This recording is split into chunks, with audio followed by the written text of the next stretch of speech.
Sejumlah nama yang akan bersaing menjadi calon gubernur atau calon wakil gubernur di Pilkada Jawa Tengah 2024 mulai bermunculan. Mayoritas nama-nama tersebut belum pernah berkontestasi di Pilgub Jawa Tengah. Di antaranya ada nama mantan Wali Kota Semarang, sekaligus Kepala Lembaga Kebijakan Pengadaan Barang atau Jasa Pemerintahan atau LKPP Hendar Prihadi. Hendar Prihadi mengambil formulir pendaftaran sebagai bakal calon gubernur Jawa Tengah dari PDI Perjuangan. Saya mewakili beliau mengambil formulir pendaftaran, tapi arahannya kami baru diminta untuk mewakilkan mengambil formulir aja, jadi terkait pengembalian dan seterusnya kami belum ada arahan. Sebagai gubernur. Ya. Bupati Klaten Sri Mulyani juga turut meramaikan bursa Pilgub Jawa Tengah. Sri Mulyani ikut mengambil formulir sebagai bakal calon wakil gubernur Jawa Tengah di kantor DPP PDI Perjuangan Jawa Tengah pada Senin 27 Mei kemarin. Sri menyebut mengambil formulir sebagai calon wakil gubernur agar dapat mendampingi sosok calon gubernur yang akan diusung. Hadir di kantor DPD PDI Perjuangan Jawa Tengah dalam rangka mengambil formulir untuk calon atau bakal calon wakil gubernur Jawa Tengah atau bakal calon dari PDI Perjuangan. Bu, sejauh mana kesiapannya Bu untuk pencalonan itu? Sejauh mana? Ya insya Allah siap lahir dan batin.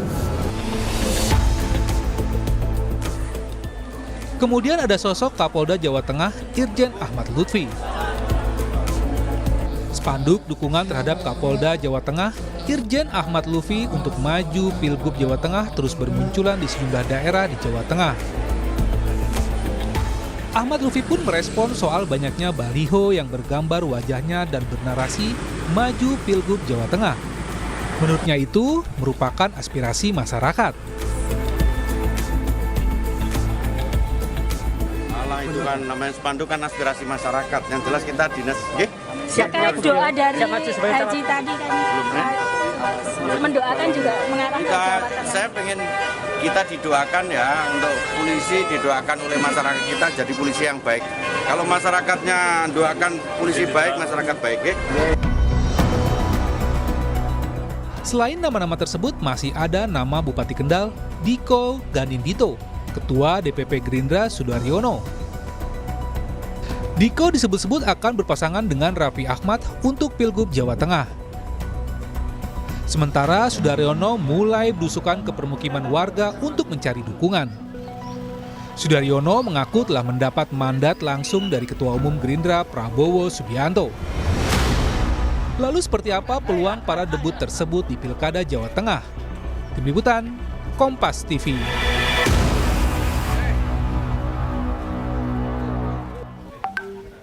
Saudara, sejumlah nama yang akan bersaing menjadi calon gubernur ataupun calon wakil gubernur di Pilkada Jawa Tengah 2024 mulai bermunculan. Mulai dari nama Bupati Kendal Diko Ganinduto, kemudian juga ada nama Kapolda Jawa Tengah Irjen Ahmad Lutfi. Mayoritas nama-nama tersebut belum pernah berkontestasi di pemilihan gubernur Jawa Tengah. Lalu seberapa besar kans mereka bersaing di Pilkada Jawa Tengah? Kita akan bahas bersama dengan Direktur Parameter Politik Indonesia, ada Mas Adi Praitno. Halo, selamat sore Mas Adi. Hasil survei lembaga Anda yang paling terakhir ini cukup mengejutkan ya, 6 nama, terutama top 3-nya justru tidak ada nama Diko Ganinduto posisi nomor 3 justru yang mengagetkan. Ini sebenarnya mengejutkan atau tidak? Ada nama Tasya Sin justru di posisi paling atas 52,1%. Apa yang bisa kita baca dari hasil survei ini? Ya kan sebenarnya dalam simulasi ini ada yang disebut dengan top of mind dan pertanyaan tertutup. Dalam simulasi top of mind itu biasanya kita tanya kepada responden, Bapak Ibu, kalau pemilihan gubernur hari ini itu dilakukan, kira-kira siapa yang akan dipilih? Nah, respondennya itu tanpa alat bantu, mereka secara spontan menyebut kira-kira siapa yang ada dalam benak mereka itu yang kemudian akan dipilih. Maka muncul secara spontan di situ kan ada nama Taji Yassin, ada kemudian Gus Yusuf, ada kemudian nama Hendi, dan ada nama Diko, dan seterusnya dan seterusnya. Namanya top of mind kan begitu banyak nama-nama yang muncul. Bahkan di situ ada nama Raffi Ahmad, ada nama-nama yang selama ini misalnya tidak pernah disebutkan oleh publik. Nah, kalau seperti yang ditampilkan oleh Kompas TV ini adalah simulasi tiga nama. Tiga nama itu adalah ketika Taji Yasin kita persepsikan tidak maju. Karena posisinya hari ini Taji Yasin tidak punya partai, yang kedua sudah terpilih sebagai ketua DPD. Maka kita coba simulasikan tiga nama besar yang dalam survei itu muncul relatif signifikan, misalnya di situ ada Hendy, ada Gus Yassin sama Diko. Inilah angka-angka yang muncul, Mbak. Oleh karena itu tidak mengherankan kalau kemudian misalnya di survei itu ada nama Diko masuk dalam tiga besar. Kalau ada Taji Yasin, Diko masuk dalam empat besar. Tapi secara umum yang ingin saya katakan adalah dari data-data survei yang kita sampaikan hari ini, itu tidak ada calon yang kuat secara signifikan elektabilitasnya sebagai bekal untuk memenangkan pertarungan di pilkada ya di Jawa Tengah. Bahkan dari segi popularitas, Taji Yasin pun itu cuma 52%. Kemudian Hendy misalnya itu baru sebatas 40%, Diko 38% dan seterusnya. Padahal secara psikologi politik kalau mau bertarung dalam pilgub misalnya popularitasnya minimal 75%. Itu yang saya sebut pertarungan di Jawa Tengah menarik karena petahana. Pada level elektabilitas saya kira angka-angkanya juga tidak ada yang terlampau signifikan. Kalau menyertakan ada Gus Yassin, maka ada nama empat besar ya menurut saya. Ada Gus Yassin, kemudian ada Gus Yusuf, ada Hendy, dan ada nama Diko. Itu empat nama. Kalau Gus Yassinnya dihilangkan dengan asumsi misalnya tidak maju karena lebih memilih sebagai senator, terpilih sebagai DPD di 2024, yang masuk jadi tiga besar itu adalah ya Gus Yusuf, kemudian Hendy, dan Diko. Tapi Mbak, selisih elektabilitas tiga calon itu tidak terlampau jauh. Jauh. Itu masih dalam rentan margin of error. Artinya apa? Tidak bisa disebut siapa yang unggul dan siapa yang kalah. Karena batas selisihnya itu dalam rentang margin of error yang sebenarnya dalam realitasnya satu sama yang lain itu saling imbang. Oleh karena itu dalam survei tadi kita sebutkan, Pilkada Jawa Tengah mungkin menjadi salah satu provinsi yang dengan jumlah penduduk terbanyak ya. Jawa Timur dan Jawa Barat yang menarik. Pertama, tidak ada petahana, calon-calon yang muncul itu tidak ada yang menjulang secara signifikan. Makanya nama-nama seperti Gus Yassin, Gus Yusuf, ada Hendy, kemudian ada Diko, ada kemudian Kapolda ya Ahmad Lutfi, di situ ada Jekek, di situ juga ada Sudaryono dan seterusnya. Level elektabilitasnya tidak ada terlampau yang mencolok. Tapi kalau kita ranking misalnya empat besar, tiga besar sudah mulai mengerucut. Empat besar itu ada Taji Yasin, kemudian Gus Yusuf, ada Hendy, ada Diko. Kalau kemudian Gus Yassinnya dihilangkan, maka ada tiga nama besar. Di situ ada Gus Yusuf, ada kemudian Hendy, dan ada nama Diko. Saya menduga Diko ini variabelnya dua ya. Pertama, karena dia adalah salah satu pemimpin yang dinilai muda, pendatang baru, dan yang paling penting Mbak, ketika survei yang kita lakukan beberapa hari yang lalu, itu saat ramai orang bicara Diko duet dengan Raffi Ahmad. Sepertinya efek Raffi Ahmad lah yang kemudian menderek secara Diko. popularitas dan elektabilitas Diko. Inilah yang kemudian kita tinggal uji ke depan. Apakah ketika Raffi Ahmad dikaitkan dengan maju Jakarta, apakah nama Diko akan tetap signifikan atau tidak? Tergantung kerja-kerja politik pada akhirnya. Karena nama Raffi juga diseret ya dengan nama Budi Jiwandono di Pilkada Jakarta. Tapi ini juga menarik karena berebut suara di Pilgub Jawa Tengah di kandangnya Banteng, sementara kader dari PDI Perjuangan tidak ada yang kuat begitu ya. Ya kalau ini menarik untuk jadi rebutan justru Mas Adi. betul, kalau di survei saya sebenarnya kader-kader PDIP itu banyak ya. Mereka dapat surplus. Di situ ada Hendy, bahkan di situ muncul Jekek gitu ya. Ada muncul nama Bambang Pacul justru. Ini kan nama-nama kader PDIP yang saya kira memang selama ini dikenal oleh publik, tapi memang elektabilitasnya tidak terlampau kuat secara signifikan. Bahkan kalau kita melihat angka per hari ini ya Gus Yassin paling kuat, disusul sama Gus Yusuf, Hendy, baru Diko. Itu artinya apa? Ini tentu akan menjadi pertarungan betul bagi PDIP yang selama ini dianggap sebagai markasnya Banteng di Jawa Tengah. Oleh karena itu, pemilihan calon yang akan diusung, kerja-kerja politik akan menjadi pertarungan yang sesungguhnya. Ini yang akan kita lihat di tanggal 27 November ketika pilkada itu dilakukan. Artinya apa? Kalau melihat figur-figur yang muncul per hari ini Mbak, semua partai politik harus kerja keras.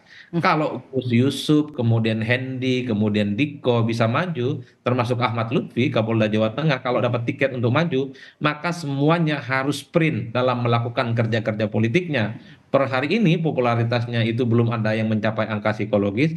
Per hari ini elektabilitasnya pun belum ada yang unggul mutlak dan belum ada yang kalah secara signifikan satu sama yang lain. Itu artinya apa? Dalam rentang 6 bulan ke depan, tokoh-tokoh yang muncul dalam survei, terutama yang masuk dalam 5 besar, Harus ini dipoles betul-betul. potensial. Iya, masih potensial saling mengalahkan dan saling mengungguli. Beda misalnya dengan Jawa Barat, di situ ada nama besar Ridwan Kamil. Ada Ridwan Kamil petahana. dia juga ada lawan. Jadi siapapun lawan Ridwan Kamil per hari ini bisa diprediksi Ridwan Kamil lah pemenangnya. Begitu di Jawa Timur, nggak ada lawan yang sebanding dengan Hovifah. Siapapun lawan Hovifah, maka sangat mungkin Hovifah lah yang menang. Begitupun di Jakarta ada Anies yang punya nama kuat. Tapi kalau bicara tentang Jawa Tengah, per hari ini saya pun tidak bisa berani untuk memvonis kira-kira siapa yang akan unggul dan siapa yang akan menang. Oke, kita bahas peluang kalau begitu. Ada nama muda, termasuk juga nama mereka yang belum pernah berkontestasi di Pilkada Jawa Tengah, para debutan. Ini ada Ahmad Lutfi, kemudian juga yang muda ada Bupati Kendal Diko Ganinduto yang ramai diperbincangan karena muncul juga bersama dengan Raffi Ahmad. Seperti apa peluangnya nanti? Yang pertama tentu soal variabel elit. Apapun Pilgub itu salah satu keputusan strategisnya adalah apakah akan ada partai yang akan mengusung atau gabungan partai politik yang siap mengusung untuk maju sebagai gubernur dan wakil gubernur. Itu variabel kunci. Percuma punya popularitas dan elektabilitas signifikan kalau tak punya tiket. Ini yang menjadi problem banyak di daerah. Ada orang hebat, ada orang top, popularitas elektabilitasnya hampir nyentuh langit ketujuh, tapi nggak ada tiket. Nggak bisa maju. Yang kedua, dari segi variabel personal ketokohan, nama-nama yang disebutkan oleh Maidov tadi, seperti Diko, Ahmad Lutfi, ini potensial, Mbak. Ini kan kampanye politiknya belum masif dilakukan, belum ada atribut-atribut yang secara agresif misalnya tersebar di berbagai tempat. Bahwa sudah mulai muncul ada baliho, ada spanduk, ada kalender, ada billboard, iya, tapi belum masif. Itu artinya apa? Ketika per hari ini nama-nama debutan baru ini muncul dalam survei, ini kan adalah modal awal, ini modal sosial, di mana tokoh-tokoh debutan ini ke depan kalau kerja politiknya, stamina politiknya dirawat, maka mereka akan terus menjadi spotlight yang akan dikaitkan dengan soal kemungkinan mereka terus bertanding dan kemungkinan akan menang. Inilah yang saya sebut bagaimana kerja-kerja politik dan sosialisasi politik terus akan dilakukan. Misalnya Pak Ahmad Lutfi, ya tentu publik juga tahu sebagai Kapolda jejaringnya kuat. Tapi memang harus dicek apakah kerja-kerja politik yang dilakukan oleh orang yang mau mengusung sudah mulai kelihatan ataupun tidak. Ada spanduk, billboard 1 atau 2, iya. Tapi apakah sudah menyebar ke seluruh kabupaten dan kota? Itu kan juga bagian dari kerja-kerja politik. Begitupun dengan Diko misalnya. Diko ya kalau dilihat aksentuasinya kan sudah lama dikenal oleh publik ya. Sekalipun hanya sebatas Bupati Kendal, tapi kan kiprahnya sebagai duta UMKM misalnya sudah mulai. Billboardnya ada di mana-mana. Apalagi ditambah terus muncul dengan Raffi Ahmad. Ini kan pedah elektoralnya ada Raffi, secara perlahan Diko pun juga muncul. Tantangan Diko tentu setelah Raffi Ahmad dikaitkan dengan Jakarta. Bisa tidak Diko ini akan terus kuat, terus establish, stamina politiknya akan dia ingat oleh warga Jawa Tengah sebagai orang yang potensial maju. Begitupun dengan Hendi. Apapun Hendi ini adalah kader PDIP ya, yang menurut saya punya basis yang cukup kuat. Kan tinggal dikonversi, apakah basis merah PDIP selama ini akan tegak lurus, kuat untuk memenangkan Hendi, atau justru akan terbalap oleh yang lainnya. Nah, termasuk Gus Yusuf sebagai ketua DPD PKB Jawa Tengah ya, saya kira bisa mengkapitalisasi resource-nya sebagai tokoh NU kan. Inilah yang saya sebutkan bagaimana sangat tergantung kerja politik dan dukungan partai. Tanpa itu semua, siapapun sulit bagi saya untuk bisa memenangkan pertarungan. Dalam pilkada itu kan rezimnya one man one vote, bukan lagi partai yang dilihat, tapi siapa sosok yang punya penetrasi yang cukup kuat. Contohnya Gus Yassin tidak punya partai misalnya per hari ini, dianggap independen karena nyalonkan DPD, tapi elektabilitasnya paling bagus. Itu menunjukkan Gus Yassin ini melampaui kekuatan-kekuatan partai politik yang ada. 6 bulan masih cukup panjang, apapun bisa terjadi, popularitas dan elektabilitas di Jawa Tengah bisa saling mengalahkan dan bisa mengungguli satu sama yang lainnya. Itu Oke. catatan saya, Maido. Angkanya sebenarnya belum ada yang mentereng ya dari sisi psikologis. Tadi seperti Mas Adi katakan belum ada yang 75%. Beda dengan pilkada di Jawa Barat, kemudian pilkada di Jawa Timur dan juga agak mirip-mirip sepertinya ya. Belum ada nama yang kuat seperti pilkada Jakarta. Termasuk juga ada nama selebritas yang dikait-kaitkan dengan nama yang kuat muncul nanti kalau misalnya memang jadi maju di pemilihan gubernur, layaknya juga di Jakarta, di Jawa Tengah ada Diko Ganinduto. Nah dari nama-nama ini sebenarnya ada Tas Yassin, kemudian juga ada Gus Yusuf, kemudian juga ada Mas Hendy, ada Bambang Pacul, ada Mas Diko dan juga Ahmad Lutfi. Sebenarnya PR-nya bakal seperti apa sih dalam waktu 6 bulan harus serta-merta dipoles sedemikian rupa agar elektabilitasnya langsung melejit? Haruskah juga dengan bantuan dari partai politik atau seperti apa catatan Anda, Mas Adi? Kalau per hari ini saya kira semua partai politik membiarkan seluruh kader internalnya untuk melakukan kerja-kerja politik. Hanya di PDIP itu kan banyak muncul, ada Jekek, ada Bambang Pacul, ada Hendy, tadi ada Sri Mulyani misalnya. Itu nanti disuruh bekerja oleh partainya secara personal tentu saja, tanpa bantuan partai. At the end of the day-nya, partai akan memutuskan kira-kira siapa yang paling layak untuk diusung dari PDIP. Begitupun di Golkar, Diko adalah salah satu yang menjulang, menonjol namanya. Kan saya juga yakin bahwa kader-kader Golkar yang lain sedang berusaha untuk melakukan kerja-kerja politik, meyakinkan Golkar untuk dapat tiket maju pilgub. Tapi saya juga yakin at the end of the day-nya, Golkar pasti akan memutuskan siapa yang akan maju tentu dengan kalkulasi siapa yang paling mentereng elektabilitasnya, Mbak. PKB per hari ini yang muncul namanya cuma Gus Yusuf. Begitupun dengan Taj Yassin ya per hari ini tidak punya partai. Dulu memang P3, tapi setelah dengan hari ini memilih DPD dan P3 misalnya nggak lolos ke parlemen, itu tentu juga menjadi variabel kunci di mana kerja-kerja politik para calon ini akan berpengaruh. Tapi overall per hari ini yang saya yakini setiap calon itu bekerja secara perseorangan. Mereka itu bekerja dengan tim suksesnya masing-masing, mereka itu bekerja dengan basis massa yang mereka konsolidasikan sudah lama.